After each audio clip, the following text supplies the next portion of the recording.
Johnson is a best-selling author, best known for the Walt Longmire mysteries, which inspired the hit Netflix series Longmire. His work has earned major recognition, including 2 Spur Awards from the Western Writers of America, multiple Will Rogers Medallion Awards, and the Owen Wister Award for Lifetime Achievement in Western Literature. His novella, Spirit of Steamboat, was also selected for the statewide One Book Wyoming program. He lives in the small town of Ucross, Wyoming, which has a population of just 26. His story, The Perfect A Walt Longmire story, is featured in the anthology Rough Country, edited by Revis Wortham and published by Rowan Weatherford Publishing. Welcome to West of the Page, Craig. Can you tell us about The Perfect A? Well, it's good to be here. Thank you for having me. And let's see, where do I start? Like that. One of the dirty little secrets about just about everything that I write is that it tends to come from newspaper articles like that or stories that I find. And believe it or not, there was actually an article about a Basque sheep herder in Wyoming back, like, I think it was like in the 30s. And what had happened is he actually had written to Toscanini, who at that time was the conductor of the New York Philharmonic, and asked him if his orchestra, he would listen to his program every Sunday, and he asked him if he would play a perfect A, a note, so that he could tune his violin. And I just thought, that was just so amazing, like, because they actually did do it. Toscanini, had the orchestra. He read the letter, it was a short little letter, on the radio program, and they played the perfect A. Like, and one can only assume that, this Basque sheep herder was able to tune his violin. And I just thought it was such an amazing story of how not only art, but how people can reach across distances and have an effect on each other's lives.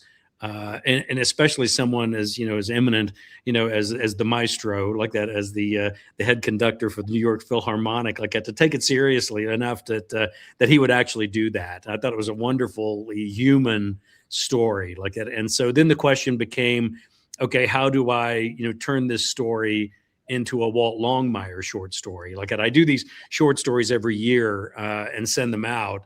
It kind of has a little bit of a story to it unto itself, like that, in that the first short story that I ever wrote was actually an entry into a contest that was being held by Cowboys and Indians magazine, and it was called the Cowboy and Indian Magazine Tony Hillerman Mystery Short Story Contest. And I'm pretty sure that there were submissions that were not as long as the title of the contest, like that. And I sent it in, like that, and evidently it was a weak year, and it actually won. And I got to go have dinner with Tony Hillerman down in Albuquerque for about 4 hours, where I learned probably more than I did in a master's degree in creative literature. And the problem is, of course, like at that, there's nothing more useless to a writer than an already published short story like that, because it's already been published, so nobody really wants to publish it again, like that. And so then it dawned on me, you know what I could do? Like, I got about 2,000 or 3,000 people on my newsletter.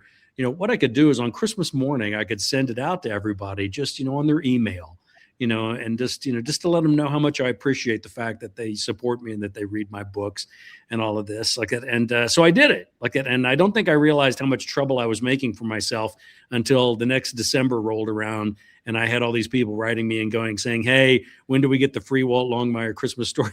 And I was like, I haven't written one.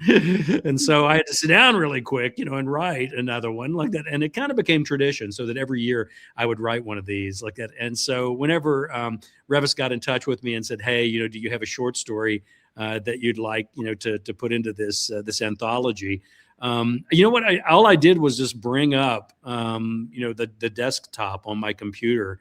And that was the first one, because, it was a perfect A. And so it was the first one alphabetically that came up like that. And so I just took it like that and sent it in like that. And yeah, it was fun to do like that. And it made for a wonderful, short story that has a lot of heartfelt meaning in it like that I think the readers will enjoy. You're gonna have to sign up for your newsletter. You get a free story every Christmas. I know. That was back when it only had like about 2,000 or 3,000 people. on that list now. I think it's up over 100,000 now. Like, I thank goodness. But you got to remember, this was also back in the dark ages when you had to mechanically, manually type in email addresses, And so I stayed up on Christmas Eve until like about 3 o'clock, 4 o'clock in the morning, typing in all of those, email addresses. Like, I had to send those to those people. And so then I went to bed, and just collapsed. Like, and of course, my wife got up the next morning to get cooking like that. And she was downstairs. She turned the computer, the laptop on the kitchen table. And so all these scrolling email responses started coming through. And I'm up in the loft in the bedroom. I hear my wife's voice go, "What did you do?" And, which is not something, unique here at the ranch. Like, a lot of times that's the first response that I get to everything that I do is from my wife going, "What did you do?" But it actually, it made for a nice thing like that for people to get like that. And so it's been a tradition that's been going on now for, I guess, 22 years like that. And so Viking Penguin was very nice. Like, and I approached them with the fact after I had about a baker's dozen of those short stories and approached them and said, "Hey, how about we do an anthology of short stories?" And they were less than, enthusiastic. Like, and I think, because, short story anthologies sometimes have a hard time, getting published by big publishers. And, unless you're Tom Hanks, like that, then you can, make it on the New York Times bestsellers list without too much trouble like that. But they read the short stories and they kind of weakened and decided, what the heck, let's do this. And when it came out, like, it actually made the New York Times bestsellers list like that, which was very nice. And actually in November, there's going to be another collection of short stories like that'll come out like that about Walt Longmire. In November 3rd, I think, is the production date, like that, the pub date. And so we're looking forward to that too. Talking about Walt Longmire and you going back to these short stories, and well, at least in The Perfect A, like, how did you approach writing him at this stage in life compared to the more seasoned character readers know? Well, I thought to myself, it's on a Christmas night. And, generally, if you're the sheriff, you're the general. So you can go home, if you want to, and leave some poor peon of a deputy in charge, like that, to hang on to the, the dispatcher's, contact like it. And so I thought maybe that might work a little bit better. The other thing is that he does discover certain things during the course of this short story that later on in his career he would probably know. Like, he doesn't know Isaac Bloomfield, who is the general practitioner there at Durant Memorial. Like, he doesn't know that he plays violin like that. He doesn't, really know, the gentleman who actually wrote the letter like that, and that he plays violin like that. And so it was an opportunity to have that information come out in a more natural fashion, I thought. And it's also fun for me to kind of bounce around a little bit, and have Walt, at different ages, to see what he's like, and how he became the person that he is, that we all know, after like 20 some novels and, 6 seasons of a TV series and all of these type of things. It's kind of fun for me to go digging back into his past, look at and see how he became who it is that he is today. I loved that aspect of it because I know him, big fan here of the books and the series. And so I loved seeing him being the deputy, being in that role instead. And speaking of the series, what was your process, or like when it was adapted, what was that experience like for you? It's interesting like that because I remember talking to Michael Connelly and Lee Child like that, because Michael Connelly's Bosch series was on before Longmire was, but just barely like that. And then Lee Child had already sold the movie rights. He hadn't had the TV version, but he had the movie rights. And I remember talking to them about this, like, and they said, they will give you a check and then you will never hear from these people again. I'll get it. And I was like, okay, I like checks. That's not bad, like that, and hopefully, if you choose the right people like that, I'm not, Steve King like that. So it's not like I can say, which directors I want and which actors I want. I mean, I was a 7 novel, novelist from a town of 26 in Wyoming. And so the best thing that I could possibly do was make sure that I had the very best people to work with, that had really good track records like it. And then, kind of hope for the best. But then they kind of surprised me like that because they made me a creative consultant. They wanted to make me an executive producer, but I didn't know what they did like it. And so I said, I'd rather not do a job where I don't know what they do, because I remember asking them, what exactly does an executive producer do? And they said, nobody knows. And I was like, okay, well, that makes me a little nervous. Do you have anything else? And they said, well, what about a creative consultant? We can make you a creative consultant on the show. And so what does that mean? And they said, that means you would just answer our questions. There'll be a writer's room, and they did offer me a spot in the writer's room, but I just didn't want to go and spend that much time in Los Angeles. And so I said, I think the creative consultant thing sounds pretty good. You can just write me and ask me questions and we'll go from there like that. Because basically the way they described it was they were in Los Angeles. We were going to be filming in New Mexico.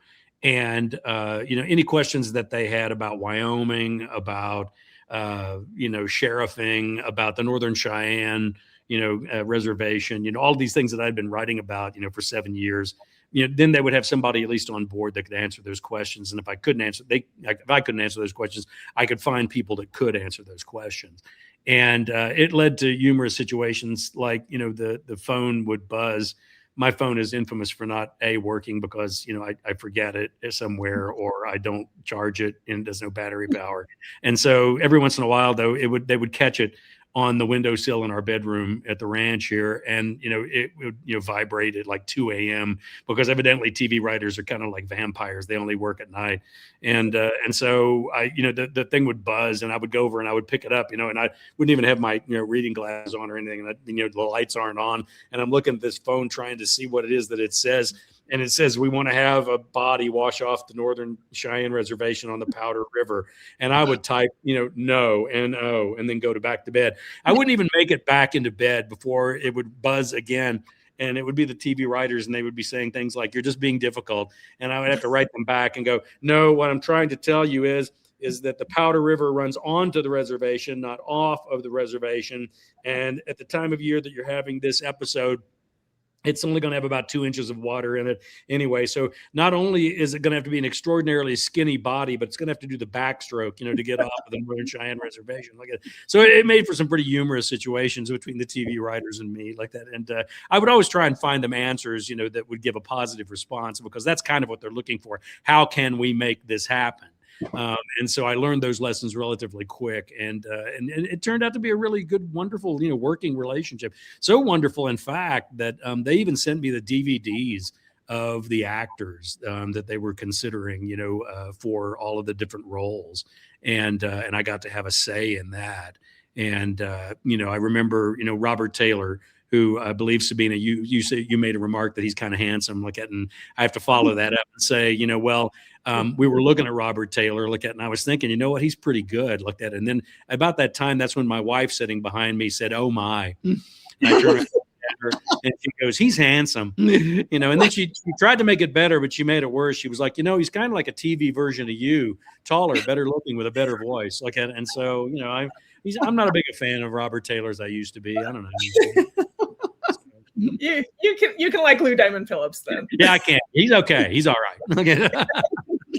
That's awesome. And at least you have a cell phone, right? Unlike Walt. I do have one. Nobody knows the number or where it is, or and I hardly ever talk on it or anything like that. It's one of those things. It's kind of it's one of the main themes, I think, of all of the books and the short stories and the novellas and everything like that, is that in places, and you guys know this because you live in Utah, which is not so different from Wyoming, in the sense that there are a lot more people in Utah, and you have a lot more urban areas than we do. I mean, there are only about 500,000 people in the whole state of Wyoming, and I think we're the 9th largest state. And I think that there's a predilection, with people these days to think that technology is the answer to all of our problems and that it can solve all of our problems and make everything better and all of that. And there's no moment where technology comes up so short as when it comes face to face with Mother Nature. Whenever you look at the vastness of some of these Western states, that we live in, and the limitations, that all of that technology really has, whether it's, cell phones or it's computers, or, motor vehicles, that need, fuel, all of these things there are limitations as to what what you can do. And that kind of knocks you back down to the primitive level of the Old West, where you really kind of do have to kind of take care of yourself in many ways. And that for me, like that is also one of the things that kind of speaks to the short story, the perfect day, and that radio was able to carry that message all the way, from Manhattan, to the Bighorn Mountains of Wyoming, like that. And that not only did it carry the message, but it also took that message back, which is kind of more of a human story, I think. And I love how you brought up this idea that's actually kind of leads into my next question about Wyoming being so like vast and unpopulated, and isolation kind of plays a big role in this story, both physically and emotionally. Mm-hmm. So how do you see that theme shaping Walt across the body of your work? Oh, I feel like, that he's not a complete and utter Luddite. I mean, he's not anti, technology like that, but he just knows the limitations there are, when you're dealing with all of that, and so for me, it became a main theme in the books. And so obviously it's a main theme in Walt in many ways like that. There are just, there are going to be limitations as to what it is you can do like that. And I mean, it goes all the way down to like, even like the style of weapon that Walt carries. I mean, he carries a, 45 ACP Colt, and, most people nowadays, most law enforcement nowadays would look at that as like carrying a blunderbuss, or something along those lines, for goodness sake. It's an antique weapon, but it's what he carried in Vietnam like that. And I remember a statement from my father is beware the man who has only one weapon, for he surely knows how to use it. And I think that kind of describes Walt Longmire in many ways. That's awesome. That's a great quote. It's a great quote. Well, thank you. It's my dad, so I can't, take credit for it. Well, to change the subject from weapons, music and connection are also central in the story, particularly through Ibarra and Dr. Bloomfield. So what drew you to music? Well, I'm going to pause because you mentioned it earlier about how it came across as a newspaper. What really drew you to write that as a way to explore deeper human themes here? Well, I mean, music is so emotive. Look at it, it's so spectacularly powerful. I mean, I hear a lot of people say, like, at that, they don't write with music on because they find it distracting. But I mean, there's a lot of wonderful, creative, instrumental music like that, or classical music like that you can throw on. And what's great about it is it can emote you so well when you're trying to find a mood within yourself when you're writing like that. I think that music is an extraordinarily powerful thing. I'm not going to lie, and I'm not going to say that that it's better than writing like that or reading, because to me that's number one like that, because that's where your mind is actually collecting the information from off of that page and then creating a universe all unto itself. I mean, the great thing about before Robert Taylor came along, I could walk into a room like that with 100 readers in it. I could ask all of them to describe Walt Longmire, and all of them would have been different. They're all custom fit, for whatever the reader's, take is on that. And I think that's where reading has such a wonderful advantage. But music has to be right there on the tail like that, because it's such an emotive faction that has such an effect on people. Like it can change your mood. It can change, your emotions, so quickly, and draw up, within you, the things that you need, especially when you're writing. And so, Walt's a musician too. Like that, he's a pianist. Like that, he really loves boogie woogie piano. Like that, and that's what it is that he does. He plays the piano like that. So he has that weakness, for music also, along with Isaac Bloomfield, who was also had that ability to be able to play the violin. And also, it seemed to me there had to be a payoff. There had to be a payoff even within that short story of it being less than 20 some pages long, where if you're going to discuss violins, if you're going to talk about violins, if you're going to talk about violin music, somebody better play the violin by the time you get to the end of that short story. It kind of reminds me of that famous quote from Chekhov, where he says, I don't need to know everything that's in the room. I need to know what I need to know is in the room. Like, and the description that he gives, the example he gives, you can have, a rifle hanging, over the fireplace, in the first act, but the damn thing better go off by the time you get to the third. So with all this discussion, violins, somebody better play the violin before the second is over with. And then, to see the response of even like, the animals, to see that a herd of sheep, responded, to that music because they were so used to that shepherd playing, his violin every evening, and for them, it was one of the steadfast, solaces that they had in their lives too. I really loved that. When I read it, I wasn't expecting that. I was not expecting what happens in the short story in Rough Country that you all should read, but especially given what I know of Walt Longmire, and things, I expected something different, and I really loved this story. I loved. Oh, thank you. Thank you. It was just beautiful. So, well, I think it's important, like that, especially like, whenever you're doing an anthology like that, that's, for law enforcement, like that, it's kind of important to show the different, the different aspects, the different facets of law enforcement that there are.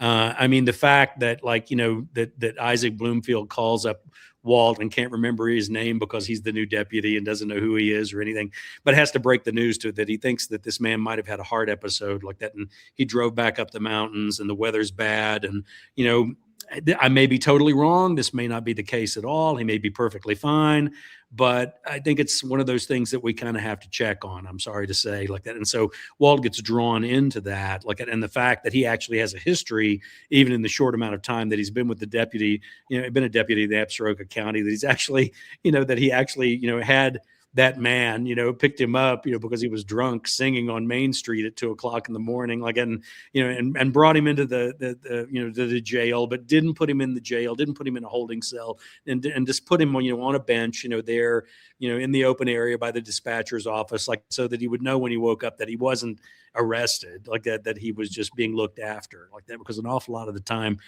that's part of the job, just looking after people. And that's so great, that you talk about like law enforcement and all the different factors. They're all people, right? And they all have their stories and they all have their things. And I think you did it beautifully in this story. And kind of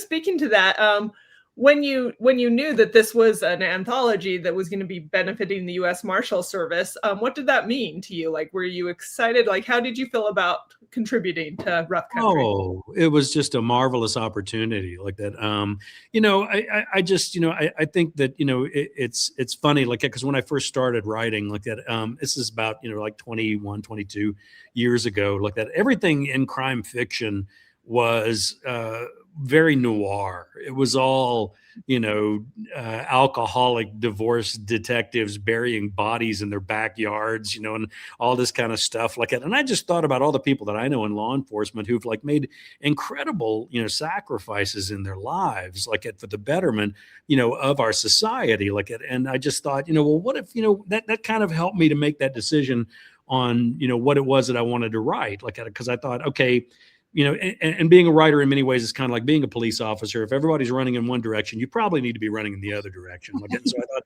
okay, well, what if you did like the sheriff of the least populated county in the least populated state? That would be something different, from what everybody else is doing.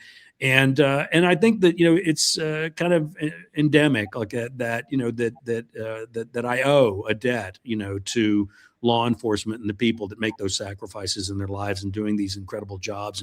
And it was just an opportunity for a little bit of payback for me that was a wonderful opportunity at that. You mentioned Revis earlier and how he asked you to contribute. But I like to hear the story of how Revis kind of roped you into this. roping being the useful term there, like that.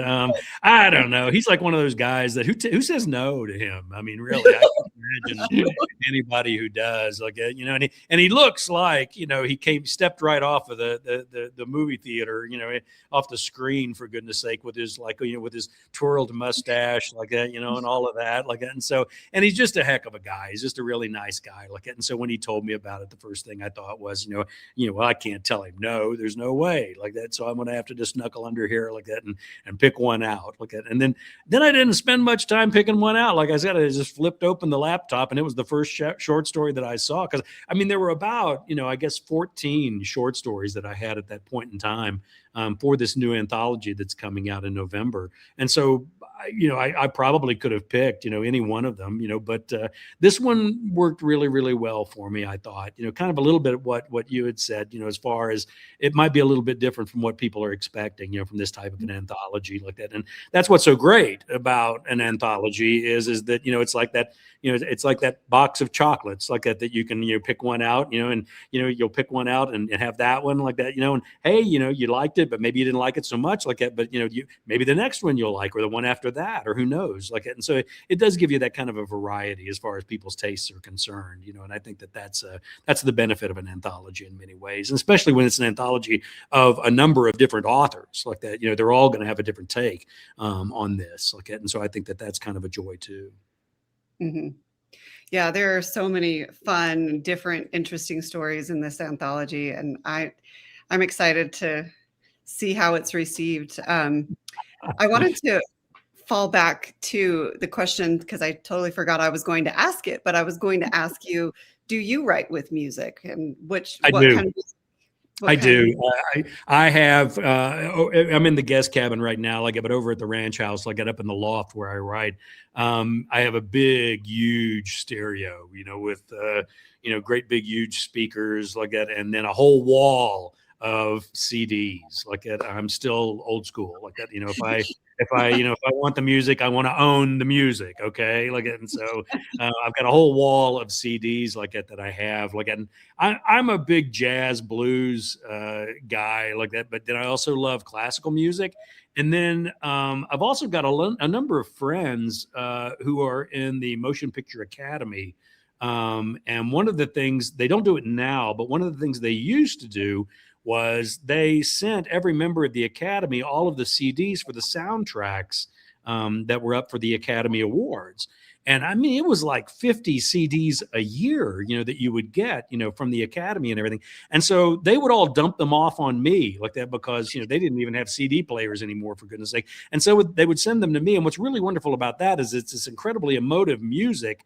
But I don't see that many movies, to be quite honest. I don't watch that much TV. I don't see that many movies like that. And so I have this incredible collection of all of these CDs, soundtracks from movies that I've never seen.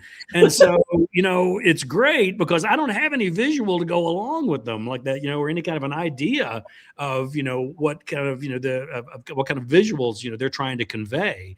And it's really great. I'll just take I'll look at the cover and go, yeah, that looks like something that might, help me in this particular book or this particular situation. I'll throw it in there like that. And it's wonderfully emotive music, wonderfully evocative like that of, all of the moods and themes and all these type of things without having any kind of connection to any kind of movie, for me, at least. What's your favorite soundtrack? Oh, my favorite soundtrack. Oh, good grief. I don't know if I can even come up with that. There's so many. There are just so many. I mean, there's also a lot of native music that I use a lot, that I listen to, because I mean, so many, there's so many native themes. I mean, my ranch here is just to the south of the Northern Cheyenne and the Crow Reservation. And so, they're important, in the world that I write about. And so a lot of there are a lot of native musicians that are absolutely spectacular, that, you can still find, and so I use an awful lot of that. I don't know. I mean, there are a lot of Westerns that I've got that I haven't ever seen. And so I can use that music, Elmer Bernstein and, tons of these others that make it kind of exciting for me. I mean, they're all spectacular, conductors and musicians and the music that they come up with for these movies are just incredible And so then once again, when you don't have anything to connect it to it just goes off in all directions. I have a question that's totally not on our question list, but hey, here's me fangirling. So, what's your connection to Pennsylvania? So, obviously I know why Longmire is in Wyoming, but where did Vic come from? What's this whole backstory there? My wife is from Philadelphia. And so, yeah, and people ask, they'll say oh my gosh, won all these awards, like a bestseller, and translated in all these languages, TV show. What's the greatest accomplishment of your life? And I'm like, getting this girl from Philadelphia who was born up in Connecticut and went to school in Boston, like that, to get her to back. The fact that I was able to throw her over my shoulder and haul her away to Ucross, Wyoming, population 26, and get her to stick, the fact that she stayed, for goodness sake, for the last 25 years, like that. And yeah, that probably is it, like that. And I don't know, whenever I was putting together the components, of the book, like I thought, okay, who are the characters, that this sheriff is going to be in constant, involvement with, like that. And of course, Henry Standing Bear, being emblematic, of, the Northern Cheyenne Reservation, and the fact that he owns a bar like that, which is where it is that people talk, and a lot of people, things happen there. And then I thought, okay, and then the second in command, whoever's going to be the undersheriff of this sheriff's department is going to be the one that Walt's going to be working with, on a full-time basis, like, and so obviously, the thing that I wanted to do was I wanted to say to, wanted to have it be, in opposition, so I thought, okay, if the sheriff is male, the undersheriff should be female, like that. If Walt is rural, she should be urban, like that. If Walt's more knowledgeable about the social implications of the job, of knowing the history of the county, knowing the people, knowing all of these different things, she would obviously be infinitely more knowledgeable about the technical aspects, because that's not his strong point. I mean, she graduated from the 5th largest police academy in the United States, and so she's forgotten more about the technical aspects of the job than Walt will ever actually learn. And so it makes for a nice, contrast, between those two characters. And then it also provides me with an in, because, you've got a high context, kind of relationship, with your writing and with the location. And there are times whenever Walt will use terms, or he will know things that he might not explain if there wasn't somebody from outside of the county, for him to be able to have to explain those things to, like, and she becomes that character, like that, and then, the fun part, of course, is the language, like that, that Walt, is very careful about the type of language that he uses. And Vic, being, from Philadelphia, and having 4 brothers who were on the Philadelphia Police Department, and a father who was, the chief of, detectives north. She's had to be twice as capable, twice as smart, twice as able, to be noticed half as much. And she uses different kinds of language like that to get her point across, like that. I mean, she does.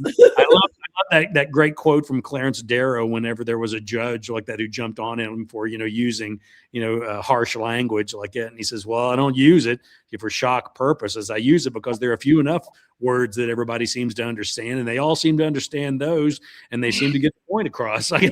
So so she's kind of fun like that to write, I have to admit. I love that. I love how you brought her in, because I didn't see that that's how you did it. I just thought she was a great character, but now knowing this is great. So I got to ask, how did you meet your wife if she's from Philly and you're from? I actually did graduate work in Philadelphia like that in my younger, days like that. And that's where we first met.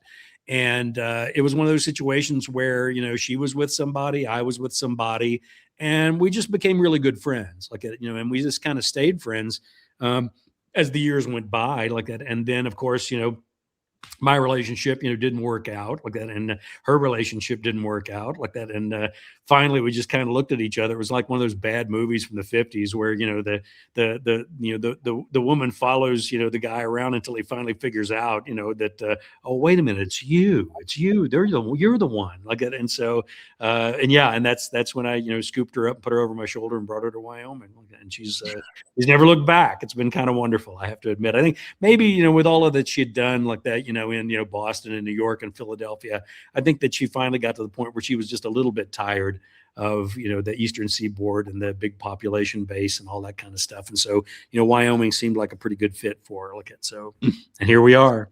Gorgeous country. It's gorgeous country. So it is. Like I'm kind of ruined, I got to admit. I mean, I just got finished going over with the publicists. I've got a 3-week tour coming up. It's almost a month long. that'll kick off on May 26th. And I think it goes a little bit more than 3 weeks.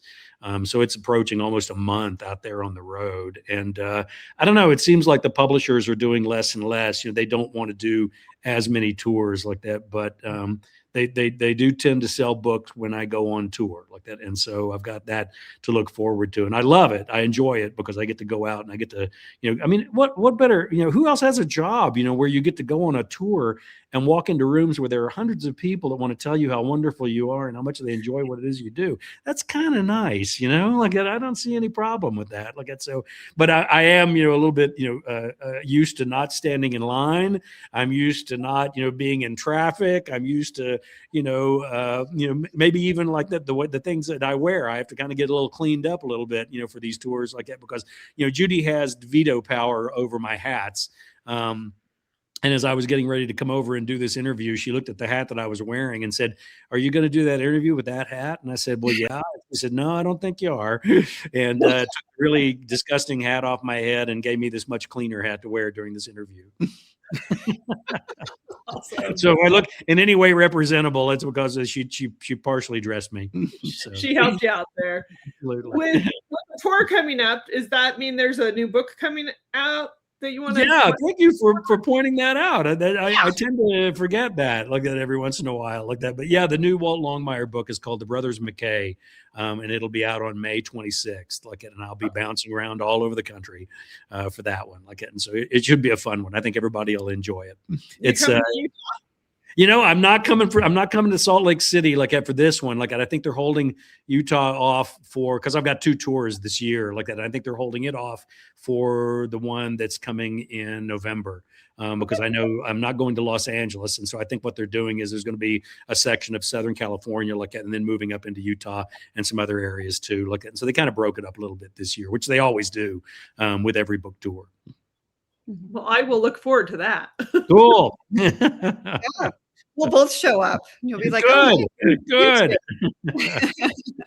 Well, you got some pretty wonderful bookstores there. The King's English there in Salt Lake has always been a big promoter of my work. And so I owe them a visit. I'll be there, I promise. At the Taylor Library Event Center, I think that's generally where they put me. So I'll be there. Yeah. Oh, we love the King's English. So yeah, it's a marvelous bookstore. Marvelous bookstore. Well, this has been fun. Thank you so much. I really appreciate the opportunity. Yeah, thank you so much for taking time, and thanks to Judy for the hat. It is. It's more of the cleaner ones there, I have to admit. So.